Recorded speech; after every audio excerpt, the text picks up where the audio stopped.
Hey everyone, I'm Manero here, and in this video, I'm going to show you how to paint with the most realistic Pastels brush set currently available for Procreate. So let's jump right into it. In order to achieve this, I'm going to be using my new Epic Pastels brush set for Procreate. This new set comes with 29 hyper-realistic pastel brushes that were carefully crafted with real pastels on paper, using the most premium art supplies. The set also comes with 48 different color paper textures that are perfect to work with pastels, and also a color palette with 270 colors based on the most iconic soft pastel brands. You can find my Epic Pastels set on my Gumroad page through the link in the top right corner of this video or in the description below. Before we jump into painting something, let's swatch all the brushes and I'll tell you a little bit about them. A quick reminder that you can see what brush I'm currently using at all times by looking at this rectangle right here. The first three brushes in the set are called Sketch Pencil, Pastel Pencil, and Messy Sketcher. Any of these three will come in handy to start planning your painting with a nice sketch. Pastel Pencil is also a great brush during the painting process that can help you out when you need to work on precise details without losing the characteristic texture of pastels. By the way, absolutely all the brushes in this set can be used all across the three different tools in Procreate for painting, smudging or erasing. The smudge tool is great with these brushes because it really gives you the same experience as blending with your fingers, just like you would do with real pastels on paper.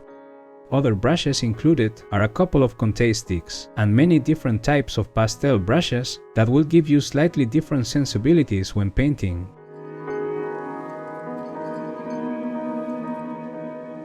You'll find pastels that have different densities and a variation of pastel textures that also behave in various ways and interact with the paper textures. The way I use all these brushes when I'm painting is to experiment and constantly switch between them, depending on how much density of the pastel texture I want. I'm also looking at the shape of the brush, depending on how broad or how tiny I want my brush strokes to be. How much texture or how much softness I want when I'm blending between colors is also something to have in mind. Finally, I have included a few brushes that will add some randomized brush strokes to your canvas that also work great with the smudge and eraser tools, and these are absolutely amazing when it comes to covering large areas or painting backgrounds with a nice variety of brush strokes. As I mentioned before, I have included 7 color palettes that contain 270 colors in total, based on the most iconic pastel brands. I thought including this was really important because when working with real pastels, you don't mix paint like you would do with, for example, oils or acrylics. With pastels, you have a limited color palette depending on how small or how large your collection of pastels is. And yes, you can blend colors once they are painted on the paper, but you are always limited to the individual colors you own. I wanted to keep things realistic, so all the colors included are the ones that exist in real pastel brands. Now let's do a full painting with these brushes, colors and textures from start to finish. For this, I found this super colorful photo referenced by Dewogh on Unsplash that I want to paint. I will leave a link in the description in case you want to follow along. The first thing we need to do is to import a paper texture from the ones included in this set. It's important to choose a color that will go along nicely with the colors in our painting. In this case, I could choose a yellow color and let the color from the paper be part of the background. Or I could choose a blue paper and let it be part of the colors in the car. I decided to go for a yellow paper, specifically the one called light orange. This paper texture needs to be placed at the bottom of everything else, and the blending mode for this layer needs to be set to normal. Above the paper texture, we can have as many layers as we want, where we can do our sketch or painting.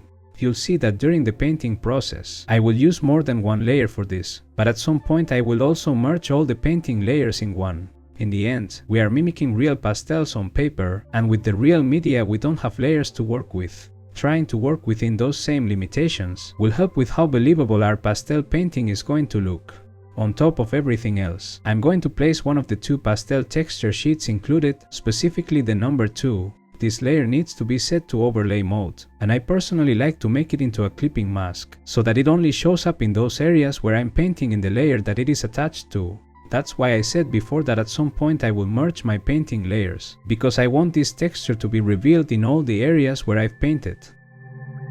Now that I have all the layers I need, I pick the messy sketcher brush and a blue color from my pastel palettes, and I will start sketching the car.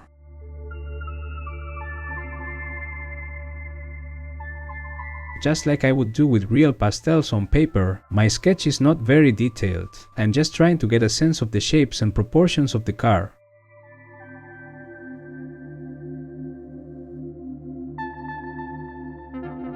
I'm also thinking of the composition in relationship with the background. The shadow the car is projecting, the lines in the road, and the electric cables in the wall complete my basic sketch.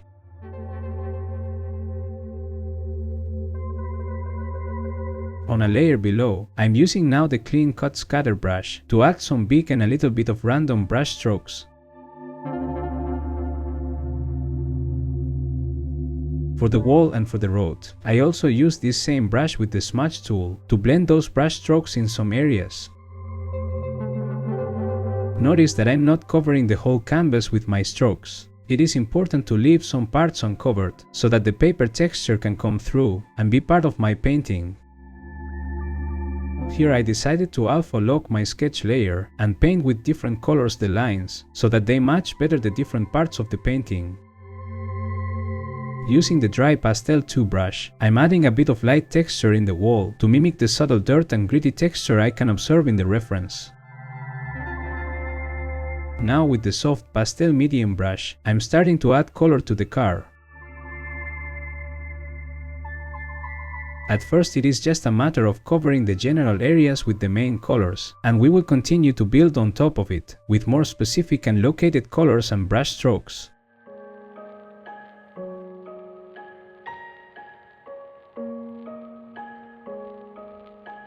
I will also use the smudge tool with the same brush to blend a little bit the colors here and there.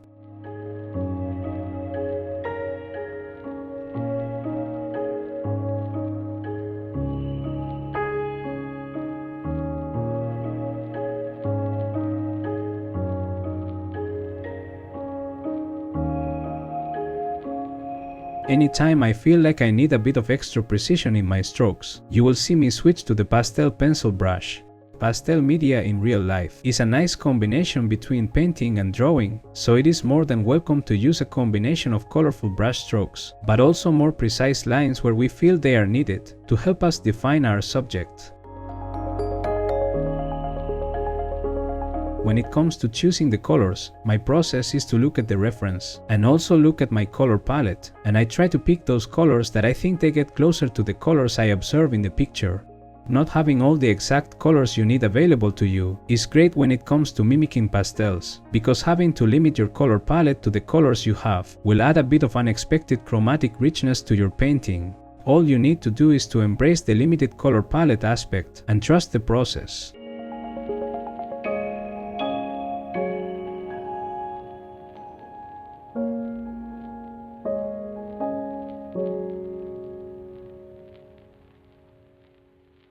As you can see, my process right now is to go back and forth between the pastel pencil brush and the soft pastel medium brush to continue building up colorful brush strokes and details where they are needed. I'm also switching to other brushes eventually anytime I want to add a bit of extra variety in the textures.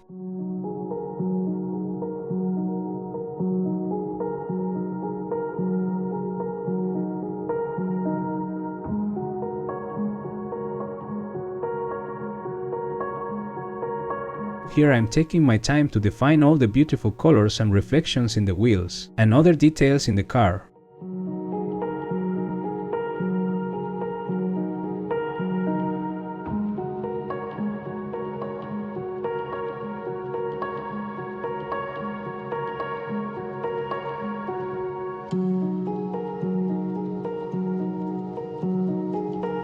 Now that the car is mostly finished, I will focus on detailing the wall behind a bit more.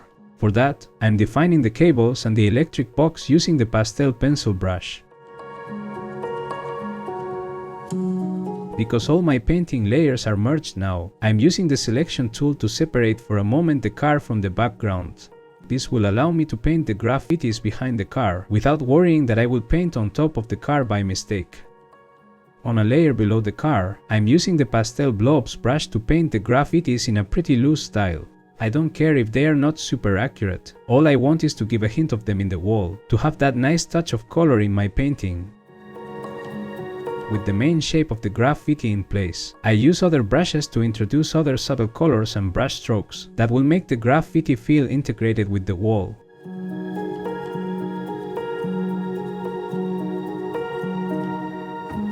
I will do the exact same thing with the other couple of graffitis.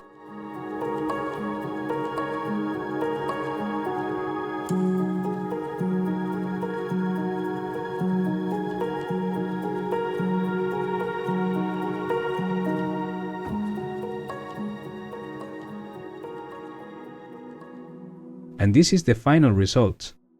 I really hope you liked this video. If you use my brushes and post your art on social media, feel free to use the hashtag Manero brushes so that I can see what you create. I will be extremely happy to share your creations with my audience. Don't forget to subscribe for more art related videos and give me a thumbs up. Also, make sure to check out my Gumroad page, where you will find the Epic Pastels Brush Set for Procreate, and many other sets that I have available. I'm sure something will suit your artistic needs. All the links are in the description below.